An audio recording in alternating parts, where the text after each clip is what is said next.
Welcome back to the Us vs. Them channel. I'm your host, Vince, and we're going to break down the next fight for the upcoming fight card this weekend, UFC Vancouver. We got Manon Fiorot versus Jasmine Jasudavicius. Fiorot sitting at a -230 favorite, and Jasudavicius is at a +176 underdog. Before we get into the breakdown, if I can remind you guys, hit the like button for the video, subscribe to the channel, do all that shit. It helps us for the algorithm, and we really appreciate that. Thanks for watching, guys. If Jasudavicius is going to win this fight, it is because she's going to actually be able to get her takedowns and maintain some control time on top. And obviously look for the signature ground and pound damage that Jasudavicius has been known for. There's three major problems that I see when it comes to that, though, that she's going to have to overcome. And I do think she can overcome all of these. But the first problem is actually getting the fight to the ground. Fiorot is really strong up top. I mean, you can tell she's got a really powerful frame.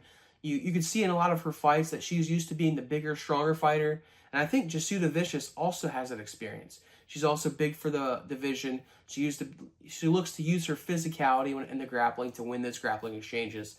When it comes to the takedown for Jasudavicius, I think she's going to want to look away from the body locks that sometimes she's used to. Because I think Fiorot is so strong for the division, she's going to be able to pummel inside, work into the underhooks, and then push Jasudavicius against the cage. When it comes to the takedowns for Jasmine, I think she's going to be looking for leg attacks in this one. Which leads me to the second problem that she's going to face, and that's keeping Manon Fiorot on the ground. We have seen her Fiorot get taken down in the past, and she does a good job most of the time of getting back to her feet.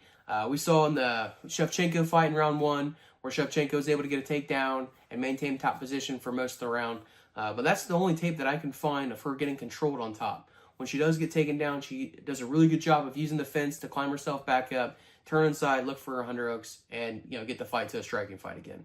So that's problem number 2 that she's going to have.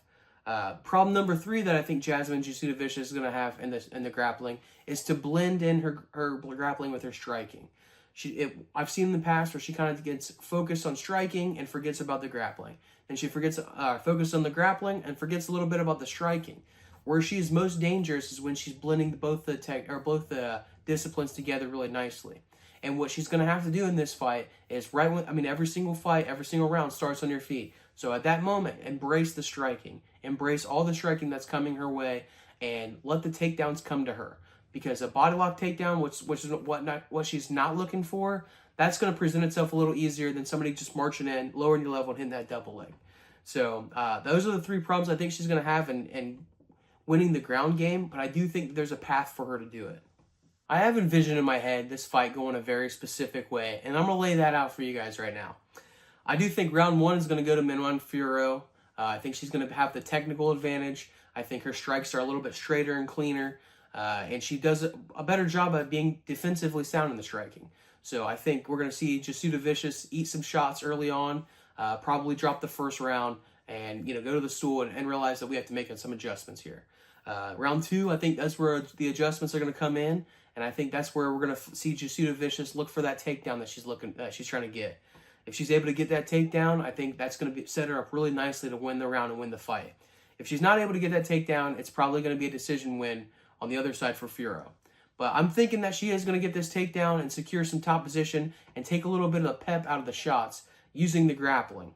Round 3, every round 3 I've seen for Jasudavicius, she kind of eventually just ends up standing in front of her opponents and just marching them down and just brawling with them. The rules out the window, everything out the window, fuck it. We're going to treat this like a fucking bar fight.